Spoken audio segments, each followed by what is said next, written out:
Hello guys, मेरा नाम है रवि। स्टडी ग्लो में आपका बहुत बहुत स्वागत है। दोस्तों, मैं आपको बता दूं, ये लेक्चर मैं 2 बार कर चुका था, ये तीसरी बार मैं करने जा रहा हूं। और किस लिए? क्योंकि माइक में भूल गया था। ठीक है, तो दोस्तों यहां पे हम बात करेंगे दोस्तों कि स्टार्टअप कल्चर के बारे में, घर वापसी जो मुहिम है उसके बारे में हम बात करेंगे। दोस्तों, आपने देखा होगा जो अमन गुप्ता है उन्होंने कुछ दिन पहले ही घर वापसी की बात की थी, या कह सकते हैं ऐसी मुहिम चलाने की बात की थी जिसमें क्या हो कि जो स्टार्टअप बाहर हैं, जो बाहर रजिस्टर्ड हैं, अमेरिका में है, सिंगापुर में है, इजराइल में है, जापान में है, वो इंडिया में आके अपने ऑफिसेस खोलें, अपने मैन्युफैक्चरिंग यूनिट अपने देश में खोलें, ताकि लोगों को जॉब मिल सके और हमारा जो देश है वो ग्रो हो सके। और ये बहुत अच्छी मुहिम है, इससे बेटर मुहिम नहीं हो सकती। अगर मैं आपको रियल बताऊं दोस्तों, आज इंडियन जो लोग हैं ना, अगर वो भारत में आ जाएं, पूरी दुनिया के स्टार्टअप ठप हो जाएंगे, क्योंकि सारे स्टार्टअप में इंडियन ही उनको चला रहे हैं। कहते हैं ना कि जब एग्जीक्यूट करने की बारी आती है तो वो कौन होते हैं? इंडियन इंजीनियर होते हैं, आईएम्स के जो होते हैं, ठीक है, ये सब होते हैं वहाँ पे, और यही पूरी दुनिया को चला रहे हैं। अगर आप गूगल में भी देखेंगे, ठीक है, बड़ी बड़ी कंपनियों में देखेंगे, तो वहाँ पे इंडियंस का बहुत बड़ा रोल है उसको लेके जाने के लिए। ठीक है, तो घर वापसी दोस्तों भारत के लिए बहुत अच्छा होने वाला है। जितने ज़्यादा लोग आएंगे उतना ही बेहतर है। और बेहतर कब होगा? जब इंडियन कल्चर यहाँ पे डेवलप होगा। दोस्तों, आपने देखा होगा 4-5 साल पहले तक ये कल्चर नहीं था, स्टार्टअप कल्चर था ही नहीं इंडिया में। यहाँ तक कि कोई अगर बोलता था कि मैं कंपनी का फाउंडर हूँ, तो लड़की का बाप बोलता था, भैया मैं अपनी बेटी की शादी तुमसे नहीं करूंगा। तुम एक चपरासी की नौकरी पा गए हो तो तुम भैया राजा हो। आहा, मैं 5 लाख 10 लाख दहेज आपको मिल जाएगा। लेकिन अगर आप एक फाउंडर हैं, मैं 5 साल पहले की बात कर रहा हूँ, अभी की नहीं, आप एक फाउंडर हैं, हो सकता है महीने का आप 10 लाख रुपए कमा रहे हो, आपकी कोई वैल्यू नहीं थी। लेकिन ये चेंज हुआ। ठीक है, गवर्नमेंट का भी बहुत बड़ा रोल इसमें है, इसको भी हम समझेंगे। और जो इंडियंस स्टार्टअप जो कल्चर एक था, जो स्टार्ट टैंक इंडिया आया, इसे चेंज हुआ, लोगों को रियल में समझ में आया कि स्टार्टअप की क्या वैल्यू है। आपको मैं एक सिंपल समझाता हूँ। एक स्टार्टअप आपने शुरू किया, ठीक है, आइडिया अच्छा है, भले ही डूब जाए, आपने बीच में फंडिंग उठा ली 4-5 करोड़ की, आपकी लाइफ चेंज, आपकी पूरी लाइफ बदल गई, पूरी लाइफ का स्ट्रगल आपका खत्म हो गया, पूरी जिंदगी का स्ट्रगल। ठीक है, तो ये स्टार्टअप इतना बड़ा यहाँ पे रोल होता है। अब दोस्तों थोड़ा समझते हैं कि गवर्नमेंट का यहाँ पे क्या रोल था, जिसकी वजह से जो बाहर के स्टार्टअप हैं वो इंडिया में आ रहे हैं। ठीक है, इंडिया दोस्तों यहाँ पे बहुत सारा सपोर्ट दे रही है। ठीक है, और दूसरी बड़ी चीज क्या है? Incubator system.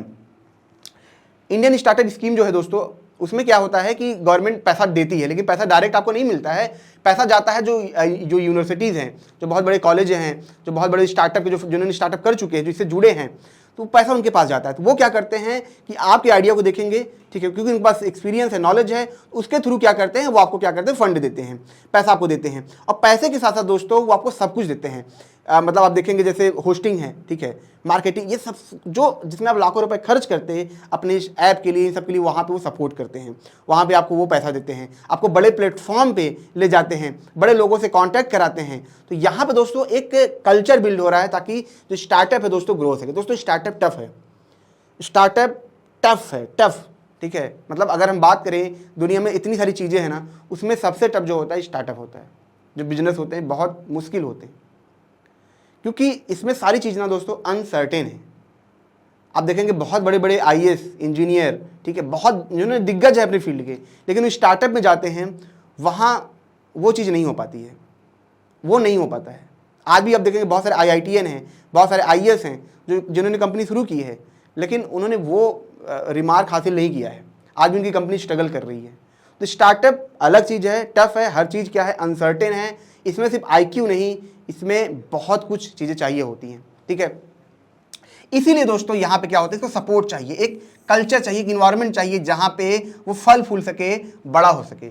चाहे फेसबुक की बात करें, चाहे एप्पल की हम बात करें, ये सब दोस्तों इस स्ट्रगल से गुजरे हैं। 4-4 साल 5-5 साल ये झेलते रहे हैं। अलीबाबा की हम बात करें, लेकिन अगर ये कल्चर नहीं होता, ये इंक्यूबेटर सिस्टम नहीं होता, ये फंडिंग नहीं होती, वो आज इतनी बड़ी कंपनी नहीं बन पाते।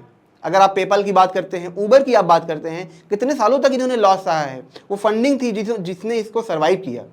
ठीक है, अगर आज हम जोमेटो की बात करें, कल को हो सकता है इंडियन इकोनॉमी ग्रो करे तो वही लोग ज़्यादा पैसा खर्च कर सकें, तो उस दिन हो सकता है जोमेटो प्रॉफिट में आ जाए।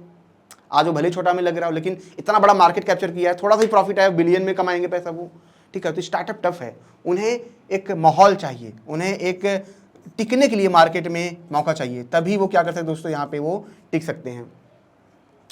अब दोस्तों यहाँ पे समझते हैं कि आखिर जो स्टार्टअप कल्चर है, ठीक है, इसमें कौन कौन से जो रोल है जिसकी वजह से लोग वापस आ रहे हैं। तो दोस्तों सबसे पहले हम समझते हैं यहाँ पे कंज्यूमर बेस। यहाँ पे जो क्या है कि यहाँ पे जो लोग हैं ना, उनकी जो साइज है बहुत बड़ी है, जनसंख्या बहुत बड़ी है। अगर आपका प्रोडक्ट ऐसा है जो, जैसे मान लीजिए कि हम बात करते हैं जियो की बात करते हैं, तो इंडिया से बेटर मार्केट उनको मिल नहीं सकता है, क्योंकि इतना बड़ा मार्केट है कि प्राइस को आप सस्ता कर सकते हैं। प्राइस को आप सस्ता तभी कर सकते हैं जब आपके पास मार्केट साइज बड़ा हो। आप समझिए कि आपके कंज्यूमर 1000 हैं, आप मार्केट प्राइस कम कर दें, कमाएंगे कितना? लेकिन अगर वहीं पे करोड़ों में कंज्यूमर हैं, आप 1 रुपया भी दिन का कमा रहे हैं उनसे, तो 10 करोड़ रुपये आप दिन का कमाएंगे। तो ये मार्केट जो कंज्यूमर बेस जो नंबर होते हैं, जब बड़े होते हैं ये, तो आपको इसका फायदा मिलता है। और ये चीज़ देखेंगे आप, जो अनिल अंबानी जी हैं बहुत बढ़िया समझते हैं। अभी आप देखेंगे जियो के जो प्रीमियम है 29 रुपये में है। अब आदमी सोचता है 29 रुपया है ये क्या है, लेकिन वो 29 रुपया जब करोड़ों लोगों में जाता है, आप समझिए कि अगर 1 करोड़ लोगों ने भी 29 रुपये का रिचार्ज लिया तो महीने में उनका 29 करोड़ रुपए बनते हैं, और साल में कितने बने? 350 400 करोड़ रुपए। ये पूरा गेम है। तो जो कंज्यूमर बेस आपका बड़ा होगा, आपके प्रोडक्ट में दम है, आप प्राइस कम करके बेच सकते हैं, और जब प्राइस कम होगी तो लोग खरीदेंगे। जब लोग खरीदेंगे तो ज़्यादा नंबर में आप उसको क्या करेंगे? सेल कर पाएंगे। यही इंडिया का सबसे बड़ा एक फायदा है, इसीलिए कंपनियां यहाँ पे आ रही हैं। आप देखेंगे दोस्तों मार्केट साइज के बारे में आप देखेंगे, ठीक है, जैसे जो ग्रो ऐप है, ठीक है भाई, उसको सबसे बड़ा कंज्यूमर कहाँ से मिल रहा है? इंडिया से ही मिलेगा, ठीक है। जेप्टो है, ठीक है, उसको कहाँ से मिलेगा? इंडिया से ही मिलेगा। फ्लिपकार्ट को इंडिया से ही मिलेगा। ये सब तो भाई बड़ा मार्केट यहाँ पे, इसके यूजर ज़्यादा है। अभी आप देखेंगे कि ग्रो ऐप ये भी इंडिया में आ रहे हैं, आने वाला है, ठीक है। जो जेप्टो है ये भी आएंगे, मीशो है ये भी आएंगे। ये सब बाहर के हैं, सिंगापुर में रहते हैं, अमेरिका में इनके ऑफिस हैं, लेकिन ये इंडिया में आना चाहते हैं। पिन लाइव कंपनी तो इंडिया में आ चुकी है, ठीक है। ग्रो ऐप ने कहा है कि हम अपना ऑफिस इंडिया में ही खोलने वाले हैं। तो ये क्यों हो रहा है? क्योंकि दोस्तों यहाँ पे स्टार्टअप कल्चर को बूस्ट मिल रहा है, सपोर्ट मिल रहा है। मार्केट साइज दोस्तों मैंने आपको बताया कि यहाँ पे जो मार्केट साइज है बड़ा है, कैश फ्लो ज़्यादा आपका हो सकता है, वैल्यूएशन आपकी ज़्यादा बढ़ सकती है। क्योंकि कभी कभी दोस्तों अगर आप समझिए कि मैंने एक बल्ब बनाया, अब मुझे पता है बल्ब भाई हर घर में नीड है, तो अगर कोई मुझे ये बोलेगा इसकी वैल्यूएशन भाई तुमने सेल क्या किया है, तो मैं वहाँ वैल्यूएशन ऐसी नहीं लगेगी। प्रोडक्ट जब आपका ठीक ठाक है तो वैल्यूएशन आपकी सेल पे लगती है, 10 साल को जोड़ के आप करते हैं। लेकिन आपने बनाया है बल्ब, और बल्ब आपने बनाया, उसका पेटेंट आपके पास है, तो वैल्यूएशन उस पर नहीं लगेगी, वैल्यूएशन लगेगी मार्केट साइज पे, कि मार्केट कितना बड़ा है, पेटेंट आपके पास है, आप ही बेचोगे तो कितना भैया लोगे? भैया हम इतना लेंगे, 10 बिलियन की, हम अगर हम एक घर में बल्ब बेचेंगे 10 बिलियन का पैसा कमाएंगे, तो मार्केट साइज हमारी ये उस पर वैल्यूएशन बनती है। तो यहाँ पे क्या दोस्तों, मार्केट बड़ा है, ठीक है, साइज बड़ी है, आपने प्रोडक्ट बढ़िया बनाया, आपको आराम से फंडिंग मिल जाएगी, आइडिया पे फंडिंग, आपके स्टार्टअप, आपके इनोवेशन में फंडिंग मिल जाएगी, ठीक है। ये यहाँ पे फायदा। प्रॉब्लम मोर इंडिया में दोस्तों क्या है, थोड़ा सा घोच पोच हो गया है। मैंने बताया था 2-3 लेक्चर में दे चुका हूँ, एक बार माइक नहीं था, एक बार मतलब कैमरा ऑफ हो गया था, तो इस वजह से प्रॉब्लम आई थी। यहाँ पे दोस्तों क्या है कि इंडिया में प्रॉब्लम ज़्यादा है। अगर आज भी आप देखेंगे मेडिकल जो सिस्टम है इंडिया में, डॉक्टर्स कम है। डॉक्टर्स कम क्यों है? आपको पता है भाई, डॉक्टर्स कम है क्योंकि इसमें पैसा बहुत लगता है, इतने पैसे है सबके पास है नहीं, लोग पढ़ा सकें, ठीक है, और लोग ज़्यादा हैं। अब यहाँ पे क्या हो सकता है कि जो जाँच आप देखेंगे, जाँच में बहुत पैसे लगते हैं, ऐसा स्टार्टअप बनाया जा सकता है, ऐसे एक्सरेज बनाए जा सकते हैं जो बहुत छोटे हों। आप देखेंगे जैसे मैं जहाँ पे रहता हूँ, तो वहाँ पे हमें जांच के लिए एक्सरेज कर जाना पड़ता है। कुछ ही कंपनियाँ हैं, MRI मशीनें जो होती हैं वो बहुत महंगी होती हैं, कुछ ही लोगों के पास है, ठीक है। CT स्कैन की जो कंपनियाँ हैं जो हैं वहाँ पे कुछ ही लोगों के पास है। अगर कोई कह रहे इसको छोटा बना दे, वही छोटा बना दीजिए, छोटे छोटे जो MBBS है उनको ये मिल जाए, सस्ता होगा तो वो भी लेके रख सकते हैं। तो प्रॉब्लम ज़्यादा है, तो सोल्यूशन भी ज़्यादा उसके होंगे, और सोल्यूशन जो देगा वही स्टार्टअप वहाँ पे खड़ा करेगा। तो इंडिया में प्रॉब्लम है, ठीक है, आज भी प्रॉब्लम है। एग्रीकल्चर में प्रॉब्लम है, बारिश नहीं होती, इसकी जो प्रॉब्लम सॉल्व करेगा वो पैसा कमाएगा। तो इंडिया में प्रॉब्लम है, और इसलिए अपॉर्चुनिटीज़ भी यहाँ पे ज़्यादा है, क्योंकि इसको सॉल्व करने जो करेगा वो पैसा कमाएगा। लेस्ट कॉस्टली इंफ्रास्ट्रक्चर। आप समझिए कि अगर मुझे एक अमेरिका में ऑफिस खोलना है, मुझे 10 एम्प्लॉय को रखना है, हर एक एम्प्लॉय की जो सैलरी होगी वो करोड़ों में होगी। भाई जाहिर सी बात है, वहाँ महंगाई है। जो सैलरी आप यहाँ पे 2-4 लाख देंगे साल में, 5 लाख 10 लाख देंगे, वहाँ पे आपको करोड़ों देना होगा, 10 से 15 लाख रुपए महीने का आपको देना होगा। तो आपके पास फंडिंग मान लीजिए 8 करोड़ है, वहाँ पे आप ज़्यादा टाइम तक सर्वाइव नहीं कर सकते हैं, 4-5 महीने में बुक हो जाएंगे। लेकिन एक कंपनी को मार्केट में टिकने के लिए, ग्रो होने के लिए क्या होना चाहिए? सर्वाइव करना आना चाहिए। और सर्वाइव कैसे करेगा? पैसे के दम पे करेगा। और सर्वाइव क्यों करना जरूरी है? सर्वाइव इसलिए करना जरूरी है ताकि वो अपनी गलतियों को सुधार सके। कोई भी स्टार्टअप जब एक नया आइडिया मार्केट में उतरता है, बहुत सारी इसमें कमियां होती हैं। जो कंज्यूमर होता है वो डिमांड करता है ये कमी को दूर करिए, वो कमी को दूर करिए। और कमी को आप दूर कैसे करेंगे? कमी को दूर करेंगे जब आपके पास वक्त होगा, सर्वाइव करने का वक्त होगा। आप अपने डेवलपर को पैसा दे पाएंगे, अपने फूड जो मैनेजर है उसको आप पैसा दे पाएंगे, तभी तो आप सर्वाइव कर पाएंगे, तभी प्रोडक्ट इंप्रूव कर पाएंगे। तो यहाँ पे ये जो फैक्टर होता है दोस्तों बहुत इंपॉर्टेंट होता है। Less man power, less cost man power दोस्तों यहाँ पे बात हो रही है।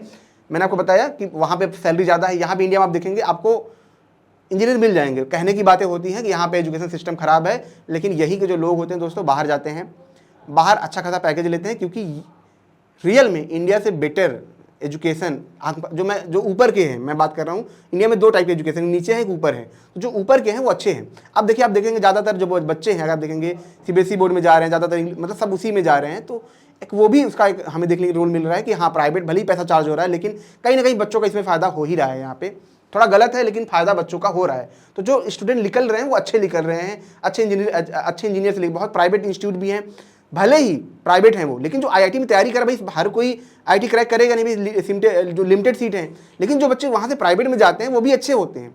तो यहाँ पे क्या होता है दोस्तों, अगर आप देखेंगे कि वो कंपनियाँ क्या होती हैं उनको हायर करती हैं।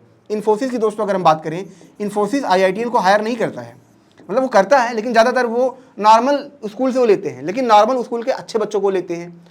तो वो काम उतना ही कर रहे हैं, बल्कि ज़्यादा काम वो कर रहे हैं, उनको पैसा कम पे करना पड़ रहा है। और जो छोटे स्कूल के उनको भी फायदा हो रहा है, भैया हमें अच्छी कंपनी में काम करने का मौका मिल रहा है, सैलरी भी अच्छी खासी होती है। भाई इन्फोसिस तो इन्फोसिस है, ठीक है। तो यहाँ पे दोनों को एक फ़ायदा मिलता है। तो इसका एक है, अब भाई बड़े देश में आप हैं तो पैसा आपको लगाना पड़ेगा, चाहे किसी भी स्कूल से आप उठाइए, लेकिन यहाँ पे एक इसका फ़ायदा होता है कि वो छोटे इंस्टीट्यूट से भी अच्छे लोगों को उठा सकते हैं, हायर कर सकते हैं कम सैलरी में, ठीक है। ये एक बहुत बड़ा यहाँ पे एक फ़ायदा है। और दोस्तों क्या है, एग्रीकल्चर। आपको दोस्तों पता है इंडिया जो है फूड सेक्टर में, एग्रीकल्चर में बहुत बड़ा है, लेकिन ताज्जुब की बात यह होती है कि बाहर की कंपनियां आके, ठीक है, इंडिया में राज करती हैं और हम वही प्रोड्यूस करते हैं और हमारी कल्चर को यूज करके हमें बेचा जाता है। जैसे लेस की हम बात करें, आलू का जो चिप्स है, आलू तो पैदा यही, चिप्स पापड़ कब से बन रहे थे, लेकिन हमने कभी उस चीज़ के बारे में सोचा नहीं है। आप समझिए कि जो चिप्स हैं, पापड़ हैं, कोई बाहर से आके बेचता है, वो कितने लोगों को दे रहा है?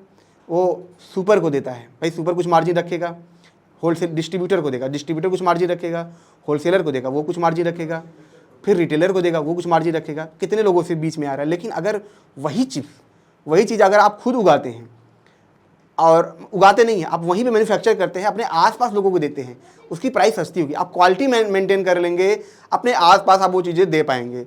और उसमें अब बड़ा स्टार्टअप तो नहीं, लेकिन छोटा स्टार्टअप आप कर सकते हैं। आजकल लोग कर रहे हैं, लोग छोटे छोटे, आप जरूरी नहीं है कि स्टार्टअप बड़ा ही करें, वो छोटा हो, 2-4 लोग इसमें काम करें, ठीक है, उसमें भी आपको वहाँ पे बहुत ज़्यादा फायदा मिलेगा, ठीक है। और इससे भी जो इंडिया है काफ़ी ज़्यादा ग्रो करेगा। दोस्तों मैंने बताया सड़कें, बिजली काफ़ी यहाँ पे सस्ती हैं, ठीक है, तो इसका भी फायदा मिलता है। जब से नितिन गडकरी आए हैं इतना सड़क दे दिया है कि भैया बिजनेस दबा के करो, ठीक है। मन करता है इनको प्रधानमंत्री भी मैं बना दूँ।